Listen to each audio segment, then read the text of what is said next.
Hello and welcome to another session of weekly analysis of current events. So, previous two sessions we have discussed the current analysis of that particular week. Now I have collected the newses, the major newses of this week and compiled it so that you can access it very easily. So, we are providing it through the video classes as well as through the PDF link. So, the link is attached in the video below. So let's push off to the subject. So the first topic we are discussing is from the polity session. So the topic is strength of Council of Minister in Madhya Pradesh. So why we are discussing this is because recently there was an allegation that the Council of Ministers, the strength of Council of Ministers in Madhya Pradesh, they have exceeded the prescribed constitutional limit. So we will learn about the Council of Ministers of a state. Okay, so the Council of Minister in the state, it is constituted and it also functions the same way the Council of Ministers in the center. Okay, so there is articles regarding this. The main article is Article 163. So 163.1 provides that there shall be a Council of Minister with Chief Minister as the head to aid and advise the governor in the exercise of his functions. However, the constitution, it does not specify the size of the council of ministers of a particular state or the ranks of the minister. So they are determined by the chief minister according to the emergencies or exigencies of the state, of the requirements and the time of that particular state. The next topic for discussion is from the portion International Relations, and the topic is CAATSA. So, CAATSA is a United States federal law that imposes sanctions on Iran, North Korea and Russia. Okay, so recently USA has reiterated its position and asked all its allies and partners, including India, to stop transactions with Russia. That is why it is in news. So, as I told you, CAATSA, it's a federal law of United States. It includes the sanctions against the countries that engage in, significant transaction with Russia's defense and intelligence sectors.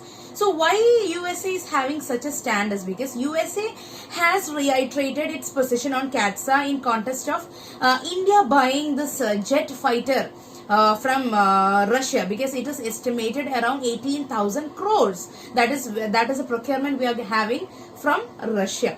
And recently, the Defense Acquisition Council has approved the procurement of 21 MiG-29 jets for Indian Air Force, and that is an upgrade for this Russian aircraft, and the acquisition for around 12 Zu-30 MKI aircraft. So these are the two new procurement we are going through.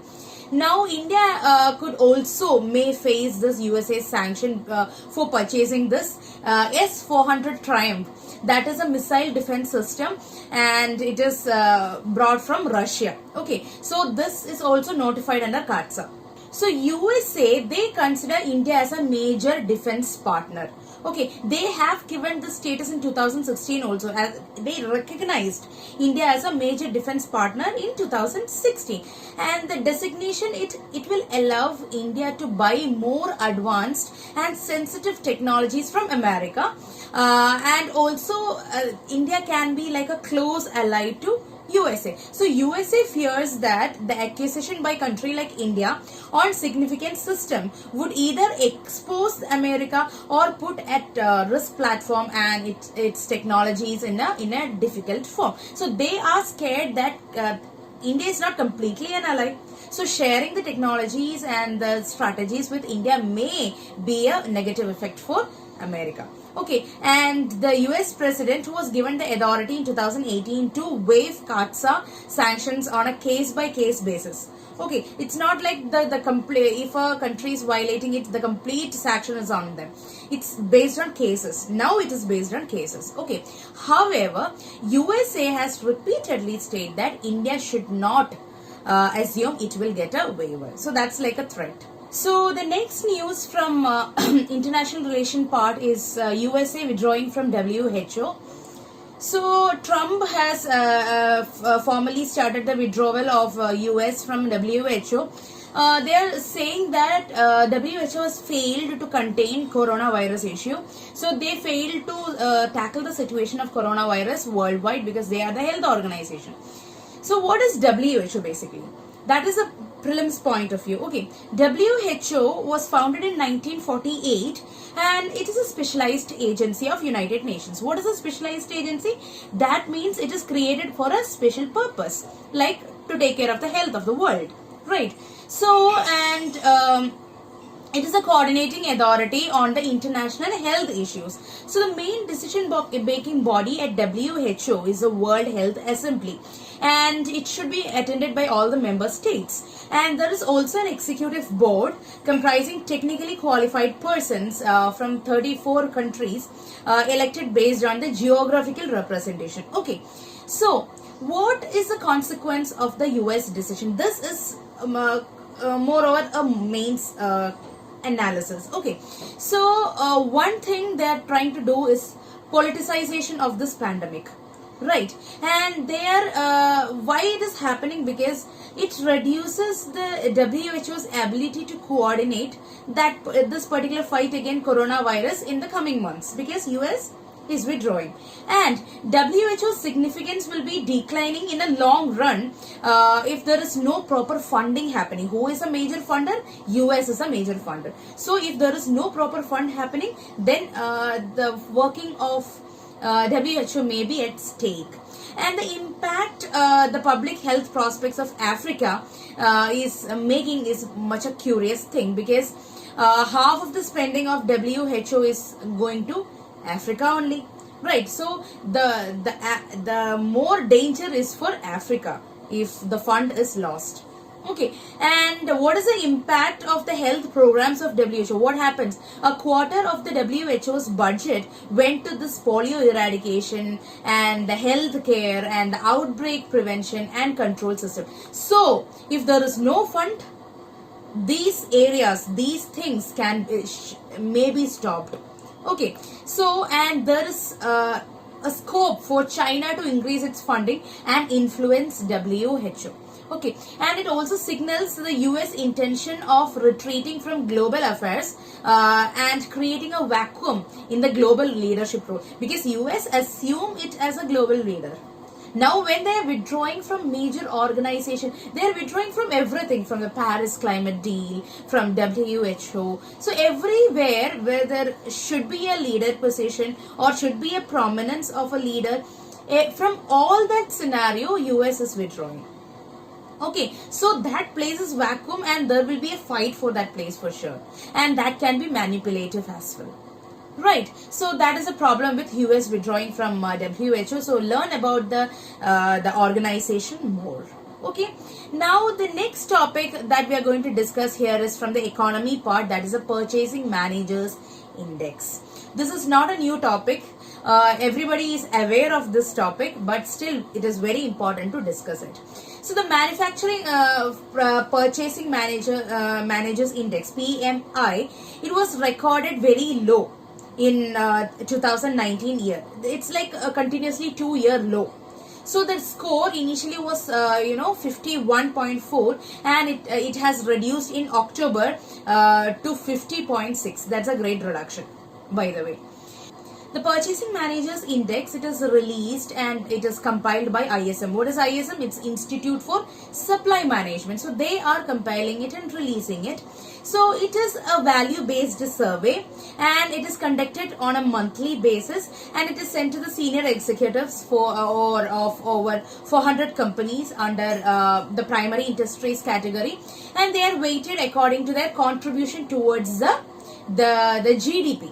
Okay, so it has various criteria. There is 5 major focus areas. One is employment, then new orders, production, inventory levels, and the supplier deliveries. Okay, so it weighs all these 5 surveys equally, and the headline PMI, it is a number which ranges from 0 to 100. Okay, headline PMI, it's a such a rank or a marking of 0 to 100. Okay, if the PMI is above 50, means it represents an expansion when compared to the previous month, and if the PMI comes below 50, it indicates that there is a contraction, and that is bad. Fine. So that is about Purchasing Managers Index. It is published by Institute for Supply Management. More like prelims perspective. Okay. The next topic is from Science and Technology. Now we will discuss some of the major topics of Science and Technology. The first thing we need to discuss here is locust attack. So why we are discussing it? Because a swarm of desert locust entered the western India from Pakistan and destroy all the crops in Rajasthan, Uttar Pradesh, Madhya Pradesh. So mainly the northern plains of India. So there was many allegations also. The Pakistan is purposefully doing it. They are bringing the swans and also. Let's go to the scientific part. So what is this locust? Locusts are basically grasshoppers. They are short-horned.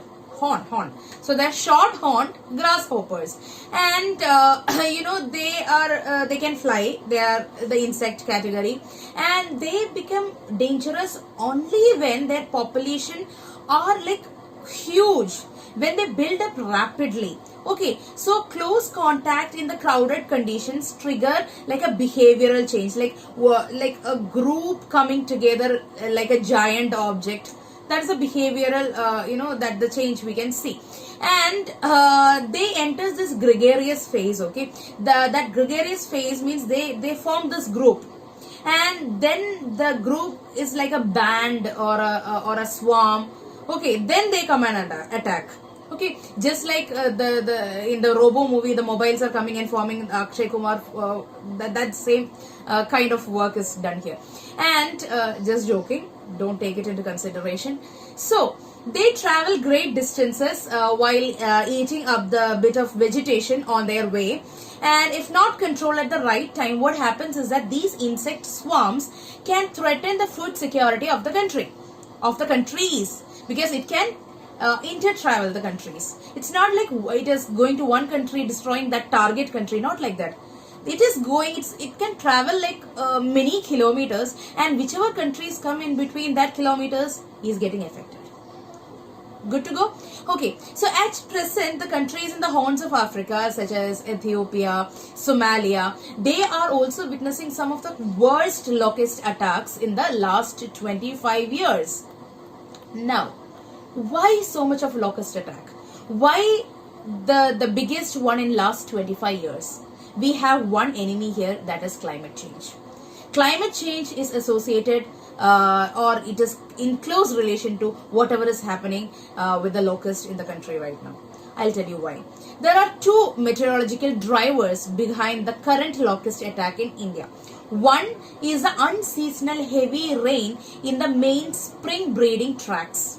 Okay. Second is the strong westerly winds from the Arabian Peninsula to India. Okay, so due to climate change, what happens is that there are anomalies, problems, or a change or a difference in the character of Indian Ocean dipole, and it increases, and the character of the monsoon pattern changes, the intensity, the cyclonic storms comes, and it has a major role to play in the locust attack. So this entire change is contributing to this particular locust breeding, and the extended rain, it creates the breeding conditions, and it also produces natural vegetation on which the locusts feed. So further, the cyclonic storms like Mekhinu or Lubin, which struck the Oman and Yemen coast, and that is also aiding to this particular thing. Okay, so what I'm trying to say here is the breeding season, they are getting more waterlogged conditions are coming, so people are not able to identify the breeding grounds, because the climate change has brought up rains in the wrong season. Okay, so that is about the locust attack. Now another topic from the science and technology portion is Kawasaki disease. So there are many diseases coming along with coronavirus issue. So one such thing is Kawasaki disease. Recently, The Pediatric Intensive Care Society of United Kingdom, UK, had observed that there is an apparent increase in the number of children suffering from inflammatory state. That's a multi-system inflammatory state. So doctors believe that it could be related to COVID-19 situations. Okay, so what is this disease? It's an inflammatory disease. It's an acute inflammatory disease of blood vessels, and it occurs usually in the children below 5 years of age. And the inflammation in the coronary arteries that are responsible for supplying blood to the heart, it results in the enlargement. Okay, so that becomes enlarged, and or there will be a swelling in the artery, and it can lead to heart attack in small kids. Okay, so the symptoms are mainly fever, rashes will be there, redness of eye, and there will be cracked lips, and there's a red tongue and such lymph nodes. These are all the major symptoms of this Kawasaki disease. So this was identified from UK. The next topic from science and technology is bubonic plague. So a city in the northern China sounded an alert after a suspected case of bubonic plague was reported. So this bubonic plague was also known as Black Death. You might have heard about Black Death. Okay, that is bubonic plague. So it's a rare disease. It's a bacterial infection. It is transmitted from rodents. Okay, and it's a zoonotic disease, and it can be transmitted from animals to humans, and it results from biting of the rodents. Okay, and it may also result from the exposure to the body fluids from a dead plague infected animal. Okay, and it is one of the 3 plagues that is caused by this bacterium called as Yersinia pestis. Okay, Yersinia pestis, not very important, but if you can recollect it, good.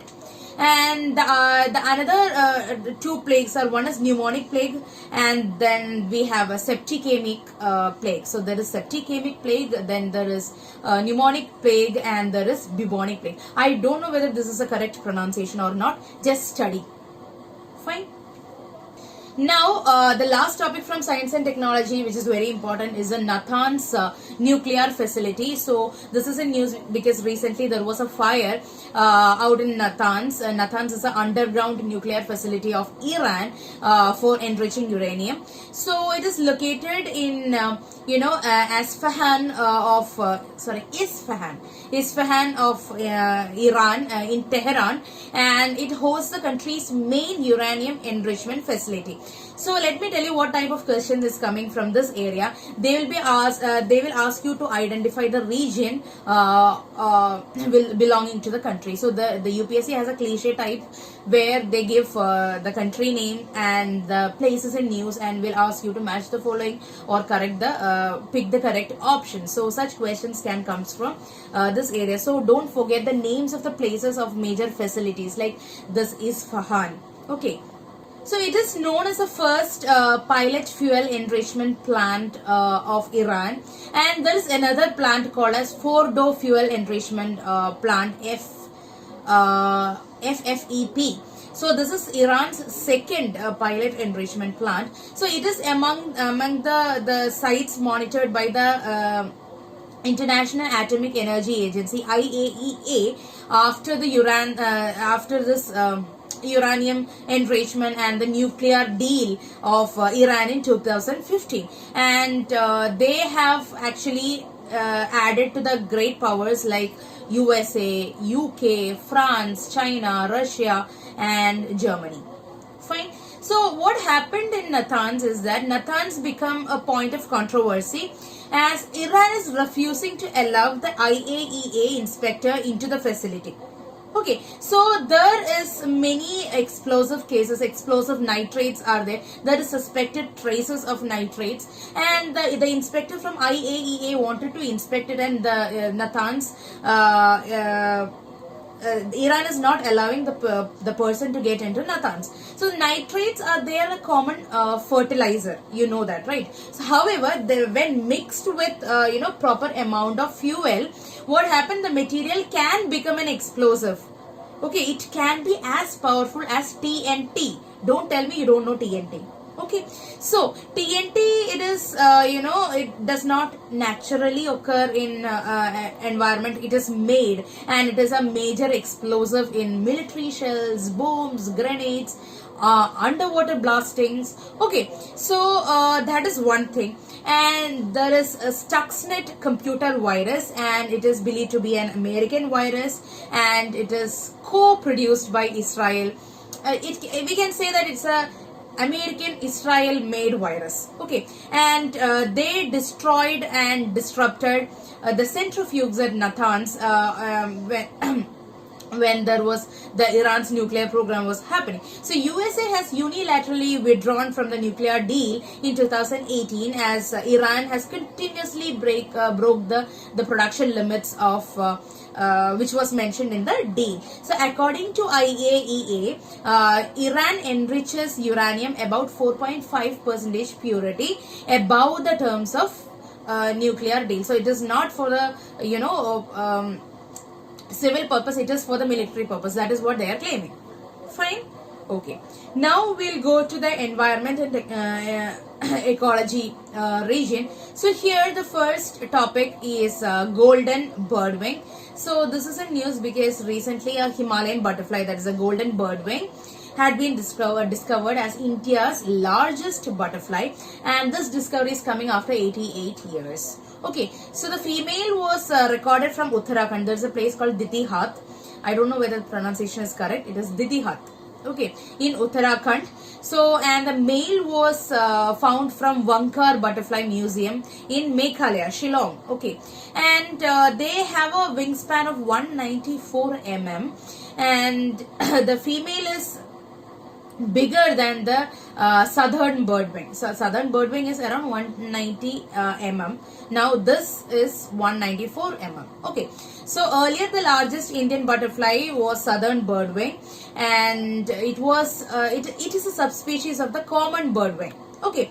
However, the specimens is the correct measurement is unknown, and no other butterfly has been actually found bigger than this. As of now, this is the biggest one. Okay, so the next topic from environment and ecology is Kaziranga National Park. Why? Because a Rajya Sabha member of the ruling party replied in a financial assistance provided to the Kaziranga National Park. So the replies given in the Rajya Sabha and Lok Sabha is very important because it actually discusses the major issues and major highlights of the country. Okay, so one such thing is the financial assistance to Kaziranga National Park. So let's learn about Kaziranga National Park. It is located in Assam, and it is the single largest undistributed and representative area in the Brahmaputra Valley floodplain. And it is also a national park. It was given the status in 1974, and it has been declared as a tiger reserve as well in 2007. And UNESCO also have been provided them with the status of World Heritage Site in 1985. So Kaziranga National Park is a national park, it's a tiger reserve, and it's a World Heritage Site too. And it is also an important bird area, IBA. Who gives the status of IBA? It is a BirdLife International, and it is home to the world's most one-horned rhinoceros. Okay, so it has many conservation measures happening in the region. So they are protecting major big four species: rhino, elephant, Royal Bengal tiger, and the Asiatic water buffalo. Okay, so as per the census, there are more than 100 tigers in Kaziranga. So after the Jim Corbett and the Bandipur National Park, Kaziranga has the highest number of tigers. So it is very crucial to protect Kaziranga in Assam. Okay, and also there is one more thing. The peculiarity of the park is that the National Highway 37, it passes through the park area. So it is very important to protect the animals because there can be an issue of man-animal conflict.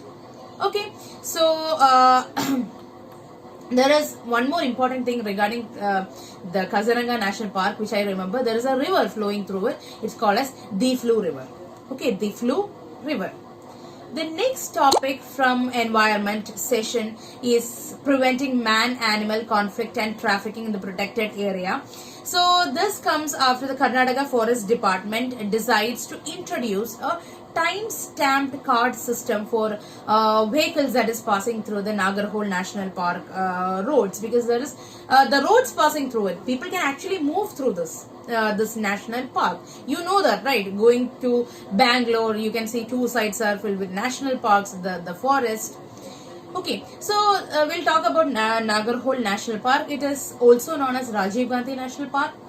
It was initially established like a wildlife sanctuary in 1955 and later upgraded to a national park in 1988, and it is also a tiger reserve. What is the peculiarity? It lies in Western Ghats and it is also a part of Nilgiri Biosphere Reserve. So, there is a river flowing through Nagarhole National Park. It is called as Nagarhole River. Very easy. Okay, and it joins the Kabani River, which is actually a boundary to the Nagarhole and the Bandipur National Park. Everything is in a stretch, if you think. Okay, the Wayanad Wildlife Sanctuary, then Bandipur, Nagarhole, then Banerghata. Here there is Mudumalai. Everything comes in a circle. Okay, it's a corridor, guys. It's a corridor. Okay, so the Nagarhole River, it flows through the park, and it joins the Kabani River, and the Kabani River is the boundary between Nagarhole and the Bandipur National Park. And the vegetation is basically the moist deciduous forest, and it have teak, it have rosewood. The trees are like hardwood trees, the deciduous forest. And you can find Asian elephants, you can find cheetah. Cheetah it's a spotted deer. Okay, it is found in abundance there. And there is gaur. Gaur is Indian bison. Then you can see the mongoose, then langur, macaque, Asian wild dog, leopard, tiger, sloth bear, all the mammals. Fine. Okay, now we'll see the topics from internal security. It's very important topic since the China issue is going on. The next topic is from internal security. That's a Darbuk Shok Daulat Beg Oldie Road. So that is commonly known as DSDBO Road. So this has taken 2 years for making, like it is expected to complete in 2020. And it's a 255 kilometer road from Darbuk, and it is actually a high altitude road. It traverses actually an altitude of 14,000 feet, and it reaches Shyok, and Shyok is the last Indian region in Indian village in the region. So there is a river also under the name of Shyok. So this road joins the Leh to the Karakoram Pass, and it divides the Ladakh from China's Xinjiang province. So between Shyok and Karakoram Pass, there is a plateau called as Daulat Beg Oldie. So it's a plateau at high altitude around 16,000 feet, and it's a very advantageous location, and it's also called as Advanced Landing Ground ALG, which is used by Air Force to drop the supplies. So DBO is India's northernmost corner, which is the army army area, army parlance in the Kashmir region called as Subsector North. Okay, so the road's construction was started in 2000, and it was expected to complete by 2012, and it is coming directly under the PMO, that's the Prime Minister's office. Okay, however, this construction was not finished, and the road was aligned with the Shyok riverbed, and it brought damages every summer due to this flooding situation, and the major portions of the road were realigned, keeping them away from the river. And that's it. The Siachen area of Ladakh, it was declared as a open tourist area for Government of India. So this area is also it was inaugurated, joining the Darbuk to DBO in the eastern Ladakh sector. That happened in 2019. Okay, and India has decided not to stop the road construction on its sides of line of actual control, LAC, and there was many confrontations, many problems with China, but China also want India to utilize the DSDBO road to fulfill its potential. China doesn't want to it doesn't want India to fulfill its potential. That is what I meant. Okay, but still India continued with the job. Okay, so why it is being built by India, despite of all these allegations or despite all this problems with China, is because it is easier and faster to deploy troops in that area if that road comes. Before laying the road, the only way to reach the area, the particular location, was through ALG. So when this road comes, it's very easier to transport the deployment, the troops into that particular area.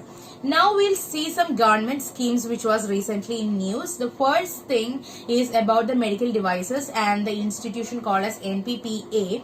So why this is in news? Because all the medical devices in India, they are notified as drugs, and it comes under the Drugs and Cosmetics Act of 1940 and also Drugs Price Control Order of 2013.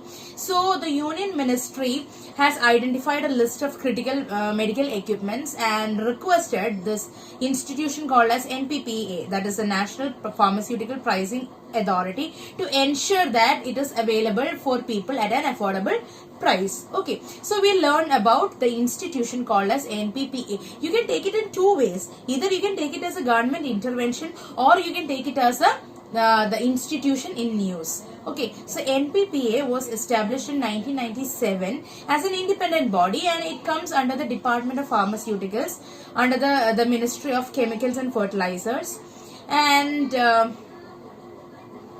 major functions of this is to enforce and provide the provisions for the drug pricing in accordance to the laws that is there in the country, to study about the drugs and identify the shortages and create provisions for that, to collect and maintain data of the drugs and the exports and imports and the market share of the individual companies, to actually make the legal matters more visible, to bring about transparency, to advise the central government and to actually assist the central government in pricing methodologies.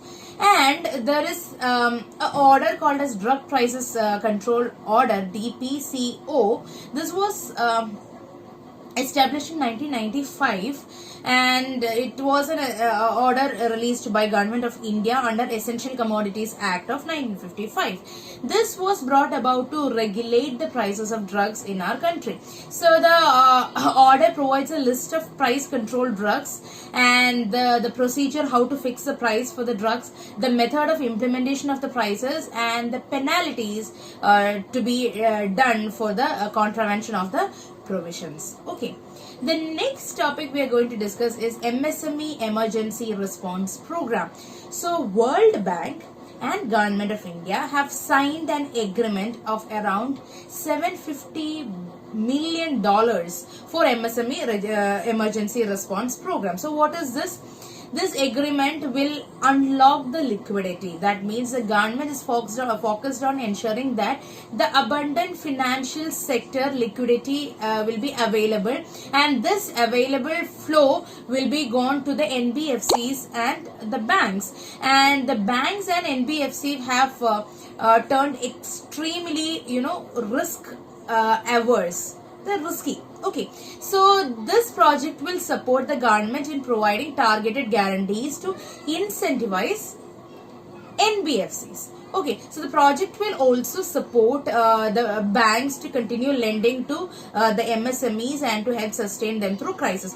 Basically, what they're trying to do, they're trying to give money to MSME through NBFCs and other banks. So the government is strengthening NBFCs and the banks so that they can help the MSMEs. That is a crust. Okay, so this will indirectly help the NBFCs and the small finance banks also, because they are also getting empowered. Okay, so this will be giving support, financial support from government side, refinancing facilities. Okay, so what does refinancing means? Government giving to one agency, that agency giving to another agency, refinancing. Okay, So this will include support to the SFBs and the NBFCs also. So only 8% of the MSMEs are served by the formal credit channel. So this program will incentivize and mainstream the use of NBFCs in helping the MSME for making them lend and pay the MSME. Okay. The next topic for discussion is the affordable rental house complexes for urban migrants. This is also a new program. So recently the government union cabinet has approved a scheme for 3 lakh urban migrants, that is rental housing program. So this will be considered as a sub scheme under Pradhan Mantri Awas Yojana. What is that? Housing for All project, right? So this comes under the Urban Affairs Ministry, Housing and Urban Affairs Ministry. So there will be creation of complexes, affordable renting housing complexes, and it will be coming under the government's economic package. And this comes after the very tragic situation of migrants under COVID-19 crisis. So this will also align with the Atmanirbhar Bharat project. The workers who comes from the rural areas and the towns who works in the manufacturing sectors, the hospitality, construction workers, so they will be benefited. Okay, and about 1 lakh completed government funded houses across the cities are to be allotted to the beneficiaries, that's urban poor. So conversions will be done through agreements for like 25 years. That is how it is, and the states and the UTs have to bid for this. Understanding it? Okay. So the last topic for discussion of today is about reports and indices, and the report we are going to discuss is the World Drug Report. So recently the organization called as United Nations Office on Drugs and Crime in 2020 World Drug Report highlighted that there is a possible consequence of the global 19 pandemic on illegal drug production, supply and consumption. So let's see how, because it is talking about the illegal drugs, okay, and how coronavirus or the pandemic situation has affected the illegal drug market. Okay. The first key finding they have found is that there would be reduction in the drug related budgets of government due to this COVID-19 situation that is there, and there will be an overall increase in the drug use, and there will be more cheaper and more harmful drugs coming into the market. Okay, and some countries like Italy, Niger, and the countries in Central Asia have also experienced a sharp decrease in the drug seizures as drug traffickers have diverted their attention to other illegal activities, okay, like the cyber crime or the trafficking in other falsified medicines. Okay, and in other countries including Iran and Morocco, the report have been like there is a huge seizure of drugs, including large scale drug trafficking. Okay, and what is the impact of lockdown on the illegal drugging? One thing is the lockdown could hinder the production and sales of opiate in the major producing states or the countries, because there is a huge harvest in the March to June season in Afghanistan, and the decline in the international trade resulting from this pandemic situation could actually lead to a shortage of the supply of acetic anhydride. That's a that is a very needed object in production of heroin. Okay, now let's talk about the organization UNODC, or the United Nations Office on Drugs and Crime, which deals or which releases such a report. So they were established in 1977, and the office was named as UNODC in 2002. So it acts like an officer for the drugs and crime control, drug control, crime prevention, and it also work along with the United Nations International Drug Control Program. And there is another program called as Crime Prevention and Criminal Justice Division of United Nations that is placed in Vienna. Okay, so and they releases this World Drug Report regarding the findings they have while monitoring all this drug alliances happening. Okay, so that's all for today's class, this session, and I hope you all enjoyed it. If you have any suggestions, any queries or questions, please feel free to mention it in the comment section. Thank you so much. you.